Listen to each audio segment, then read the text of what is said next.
அனைவருக்கும் வணக்கம். நாம் இன்று பார்க்க இருப்பது 63 நாயன்மார்களில் ஒருவரான மெய்ப்பொருள் நாயனாரின் கோவில்கள் மற்றும் அவரை வழிபடும் முறைகள். மெய்ப்பொருள் நாயனார் வாழ்ந்த ஊர் திருவள்ளூர். இங்கு வீரவட்டீஸ்வரர் என்னும் சிவன் கோவில் உள்ளது. அந்த கோவிலில் நாயனாருக்கு தனி சன்னதி அமைந்துள்ளது. நாயனாரின் உருவ சிலை அடியார்களுடன் சேர்ந்து வைக்கப்பட்டுள்ளது. சிதம்பரம் நடராஜர் கோவில். இங்கு 63 நாயன்மார்களுக்கும் சிறப்பு சந்நிதி உண்டு. அதில் மெய்ப்பொருள் நாயனாரின் சிலையும் காணப்படுகிறது. மதுரை மீனாட்சி அம்மன் சுந்தரேஸ்வரர் கோவிலில் 63 நாயன்மார்களும் இங்கு ஒரே இடத்தில் வைக்கப்பட்டு வழிபடப்படுகிறார்கள். திருப்பதி, காஞ்சி, காஞ்சிபுரம் மற்றும் பல சைவ தலங்களில் 63 நாயன்மார்கள் சிலைகளில் மெய்ப்பொருள் நாயனாரையும் காணலாம்.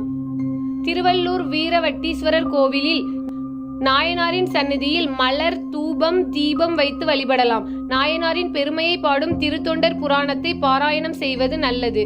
மாதம் ஒரு முறை சதுர்தசி அல்லது பௌர்ணமி நாளில் நாயன்மார்கள் திருவுருவங்களுக்கு அர்ச்சனை நடத்தப்படுகிறது.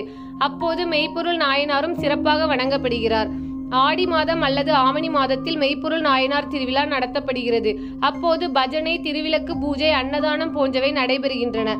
வீட்டில் சிவலிங்கத்திற்கு பூஜை செய்து திருத்தொண்டர் நாயன்மார் திருவடிகளை சரணம் என்று ஜெபிக்கலாம். சைவ அடியார்களுக்கு அன்னதானம் செய்வது உண்மையோடு வாழ்வது நாயனாரை வணங்குவதாகும்.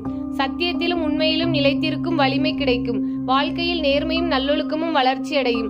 குடும்பத்தில் சாந்தி, ஒற்றுமை நிலைக்கும்.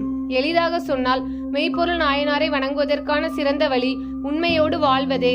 அவரின் கோவிலில் சென்று வணங்குவதும் 63 நாயன்மார்களின் சன்னதியில் வழிபடுவதும் அருளை பெற்று தரும். தினம் ஒரு கதையில் கதை கேட்ட அனைவருக்கும் நன்றி.